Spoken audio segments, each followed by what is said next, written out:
Hello viewers, my name is Chase Clover and this is my review on the November 30th, 2014 USW pay-per-view entitled USW Bullet Proof VII. If you hear stomping, it's my neighbors, so, yeah, the little shits are being fucking assholes and cunts and all that bullshit, so, no matter how much I pound on the walls telling them to knock it the fuck off, they won't stop, so... Anyway, let's get into the review. This pay-per-view was very good. It was definitely one of the best pay-per-views they've had this year. It was filled with mysteries, filled with events that occurred, and it definitely did bring the show along, and it did bring a lot of storylines together. So, there were many different things that happened on Bullet Proof VII, and it was definitely better written than Intensity has been the past few weeks, and Intensity has been written pretty well for the past few weeks, so this definitely does show something when it comes to just me saying that, those keywords.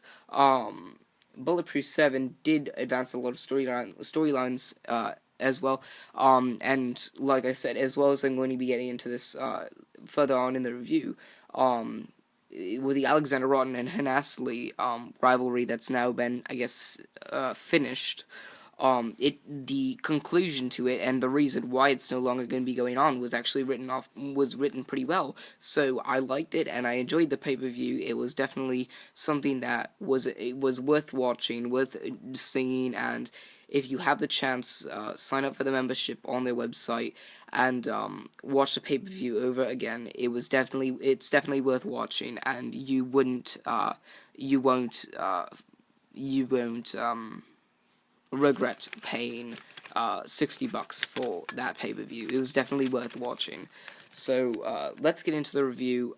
Great show. Started off with a kickoff match. It was Lane defeating BP Fierce. The match took about 10 minutes to complete, but it definitely did have its spots on the card, or on the match spot. It was high-paced, back and forth, entertaining, and Lane hit the fast lane on BP Fierce for the win. And afterwards, Lane told BP Fierce that he is nothing more than a lowlife. After what BP Fierce has been doing over the past few weeks, blindsiding attacks, and pretty much running away from attacks that he started but he could not finish. So, definitely well written there. And we jump into the second match, which was for the Extreme Championship no disqualification match. Oh yeah, and my ratings, as I always do. Lane vs. BP Fierce, I give that 3 stars. The second match on the card, and before we did that, we had an interview with DHIG. He talked about how this was a once-in-a-lifetime opportunity, and if he did not take advantage of it tonight, then he may not be able to have it again, or be able to recapture it again. So, definitely well said. And we jump into the second match, which was the Extreme Championship no disqualification match. Crimson Red defeated Titanfall to win back the Extreme Championship. I think he's going to go into his 6th reign, which is impressive. I forgot how he won. I think he did... Whoa, shit, my bad. I think Crimson Red hit the backwards crossbody on Titanfall through a ladder, not... I remember now, it was through a ladder, not a table, not a chair. He put a ladder in the corner and was able to put, lean up Titanfall onto the ladder and then hit the backwards crossbody on Titanfall through the ladder and pinned him for the win. Crimson Red is your new Extreme Champion. And afterwards we jump into an interview with James and Simon Saint. Shut up, please. Thank you very much. We jump into an interview with James and Simon Saint, and they pretty much talk about how, they got their own rivalries on their hands, but tonight they have to work as a team to take down the giants that are known as Chris Ross and Philip Akron. And, once again, well said in that interview. The Crimson Red Titanfall match, I give that 3 stars. A lot of carnage, went about 20 minutes long, so you can imagine a lot of carnage with chairs and tables and ladders and kendo sticks and title belts and all this crap. A bunch of there was a crutch that a fan gave to Titanfall that Titanfall ended up obliterating Crimson Red with. And then afterwards, obviously, the interview with James and Simon Saint. And then we jump into the third match, which is Alexander Rotten defeating Hanasli via submission with the Rot. And that match was the first, well, I guess the final, I don't know if it's the first, but the final match in their rivalry. What ended up happening was afterwards, Rotten took Hanasli out of the Gridiron Stadium, which is where they were filming, and out to his car, and he drove off with Hanasli in the back seat. And later in this review, I'll tell you what happened to Hanasli. And then the fourth match. Alexander Rotten versus Hanasli. I give that 3 stars as well. Out. Sorry. And next up was the fourth match on the card, which was for the International Championship. Moshgeda defeated Fernandez to retain the International Championship. Great match. It was definitely one of the best matches they've had in their rivalry or the feud. And it made me want to see one more match. And that will take place at Aftershock, if that is the one last match. If not, then they will be facing in 2015. So just look forward to that. Afterwards, and that match was I'll give it 3 stars, because it was worth watching. It didn't disappoint, but it wasn't the best match on the card. Afterwards was the promo between George Martin and Alex, where George Martin attacked Alex. It was a vicious attack. He started beating him down with a chair, and then put him into different metal carrying cases with all the equipment and all that. Took him out after throwing him down the stairs, and then threw him through one of the walls in Gridiron Stadium, which was obviously the wall was softened up so that we would break. If that was actually a wall and not just a prop wall. But definitely did advance the storyline for what would come later on in the night. We'll get into that later on. Fifth match on the card was Chris Ross and Philip Akron defeating James and Simon Saint.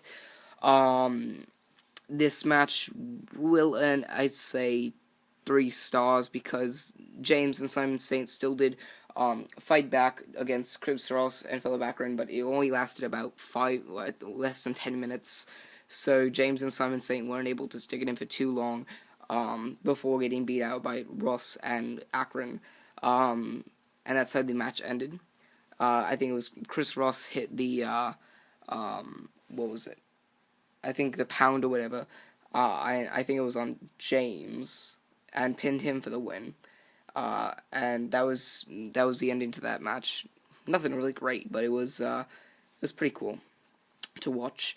Afterwards was the promo between Alexander Rotten and Hanasli. Alexander Rotten takes Hanasli down to the Matthew J. Casey Memorial Coliseum that was closed and locked down, and starts fighting him through the backstage area, and in the parking lot and all that. He breaks down the door to the backyard of the Coliseum where the employee parking lot is, and breaks down the door. He throws them into the Coliseum. They start fighting in the backstage area and into the fighting area, the ring area, with no lights on except for a few lights on the roof, or on the ceiling or whatever.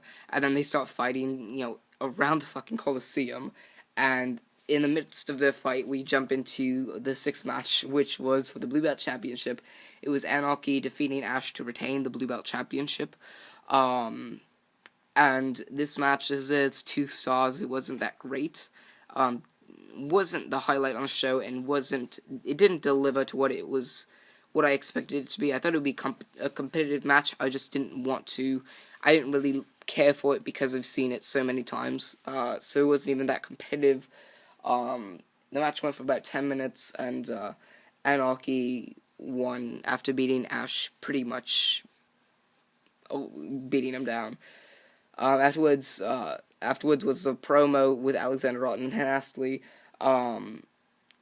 Alexander Rotten gets, air quotes around this, Alexander Rotten gets arrested for breaking into the Coliseum and throwing Astley off the roof of the Coliseum and into the community parking lot. Now, obviously, they had some kind of cushion to break Astley's fall, because you just pan to Alexander Rotten as Astley falls off the screen. But Rotten gets arrested as you see Astley on the ground, in the gravel, and all that crap. All the pebbles around him. And Alexander Rotten gets arrested, put into the back of a squad car, and drive off. So the way that you close down that rivalry is by Rotten getting arrested, and Astley and Rotten not able to continue the fight because, or their rivalry, because Alexander Rotten gets arrested, and air quotes around the word arrested.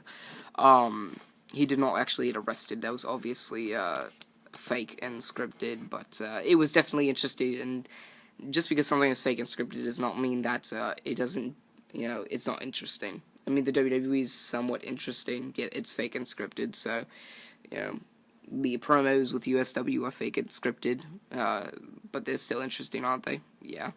So, anyway, next match was the cage match between George Martin and Alex. The match went on for about a little over 10 minutes, I think, and George Martin defeated Alex. George Martin beat out Alex, even though Alex was fighting back after the quote-unquote injuries he sustained early in the night. He still fought back, and George Martin, he was able to climb over the cage after throwing Alex off the top. And what happened afterwards, after George Martin won, he locked the cage door to the ring and pretty much tortured Alex inside of it, throwing him against the cage walls with chairs inside, bashing him with chairs, hitting him with a DDT as the referees tried opening the door but couldn't because George Martin was the only one with the key, so he had the key. And something that was funny, he threw it over the cage and into the crowd. The crowd threw it back into the ring, or back at the ring, and the referees picked it up because the fan threw it back into the ring. So the referee picked it up and unlocked the cage door. But I'm getting everybody mixed up. But George Martin started beating down the referees and throwing them outside the cage and locking himself back in the door. And then afterwards, he put the key in his pocket and decided, no, I'm not going to throw it back to you because then you're just going to fuck me over again. So then what happens is he throws Alex into the side of the wall, and the wall breaks off the hinges of the cage, and Alex just goes flying out of the ring and right into the barricade. The impact of the barricade and the cage wall definitely were not fake. He definitely did hit his back and his head pretty much in a very painful manner against the cage wall and the barricade, but nevertheless, it was interesting. I mean, you do kind of feel bad for Alex because of the pain he had, but he was able to walk it off and all that, and that was pretty much that. It was deserving of a 3-star rating. Next up was the 8th match on the card, and boy, do I have a lot to talk about when it comes to this. Let me just first plug in my my charger to my phone. Hold on. Hold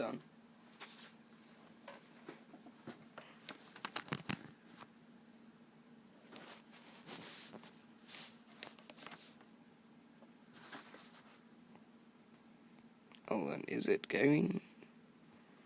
Alright, it's charging. Boy, do I have quite a bit to talk about in this match. This was the 8th match on the card, and it was for the USW Tag Team Championships. Chain Reaction and Indigo Child defeated Canon and Prophecy, and they won the titles. Now, I have to say, I told you so when I say this.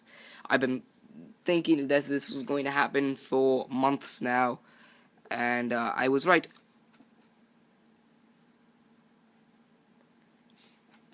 Yep, I was right. Chain Reaction and Indigo Child take away the tag titles from Canon and Prophecy. Canon then gets pissed off at Prophecy, and then, what did I say before, months leading up to this, including in my preview? What did I say? Here it is, the announcement. Canon turns heel and attacks Prophecy pretty badly with chairs and puts him through a table, and then hits the cannonball backflip and starts throwing him out of the ring and all that crap, and was it brutal. So obviously this is going to set up for a Canon vs. Prophecy match, now that Canon is finally a heel again. I've been waiting for him to turn heel again, because he's just a born heel. He wasn't too bad as a face, but he's definitely a heel at heart. And that's pretty much what happened. Canon turned heel, as I was expecting. I was 2 for 2 on expectations, the big expectations for this pay-per-view that have been leading up to for months. But yeah, he turns heel and attacks Prophecy. Chain Reaction and Indigo Child are the new USW Tag Team Champions. Canon and Prophecy will have a match against each other. So now the question is, who's going to go up against Chain Reaction and Indigo Child for the Tag Team Championships? Leave your vote down below in the comments section, and we will get to it whenever. Next match was the 9th match, and by the way, that match, 4 stars. Definitely a 4-star rating. I like the ending as well. Canon tagging himself back in, Prophecy tagged himself in, Canon got pissed, and then Canon later on tagged himself back in, and got pissed, and Prophecy got pissed. He got out of the ring, Canon got hit with the whatever it was, and got pinned for the win for Chain Reaction and Indigo Child, and that's pretty much that. Next up was the 9th match on the card, and it was CED and ED defeating TJ and Wilbur. Not much to that match. It was I think 5 minutes long, and that was it. 2-star rating. It wasn't long enough for my whatever. Afterwards, Capital and DHIG wished each other luck in their match later on, next up in the match. Next up was the 10th match on the card, and it was for the USW World Heavyweight Championship, or USW Heavyweight Championship of the World, as Sam McDonald, whatever, announced it. Capital defeated DHIG. Yes, he defeated DHIG to retain the USW World Heavyweight Championship. And then Capital celebrates, but Capital helps DHIG up and pretty much helps them out to the back. They pretty much raise each other's hands in victory, and that's how they ended their match. And then we see the final match, the main event of the evening, the 11th match on the card, and that the Capital DHIG match was definitely worth 4 stars. And then the main event of the evening for the USW Championship, obviously Benny Franklin and Ezra Kills come out, and then you don't hear Liberate by, I think, Disturbed. You hear Somewhere I Belong by Linkin Park hit. The fans start cheering. Big pop from the fans. Zack Hardy comes out with the USW Championship, and he comes out to a huge pop. Comes down to the ring, and then we start the match. Zack Hardy's returned. Enigma is no longer, or Enigma is no more. And Zack Hardy defeats Ezra and Kills with Benny Franklin in his corner to retain the USW Championship. And then Hardy celebrates with the pretty much until the pay-per-view ends. And that match was definitely worth 3 stars. And that was it. That was the Bullet Proof VII pay-per-view. So definitely a great pay-per-view, worth watching again, worth $60. If you had to pay $100 for it, it would have definitely been worth it. So, anyway guys, thank you for watching. That was my review on the November 30th, 2014 USW pay-per-view entitled USW Bullet Proof VII. Remember to like, favorite, and subscribe for more. I'm Chase Clover. We are now on the road to Called Greatness 10. Remember to like, favorite, and subscribe for more. I'm Chase Clover, signing off.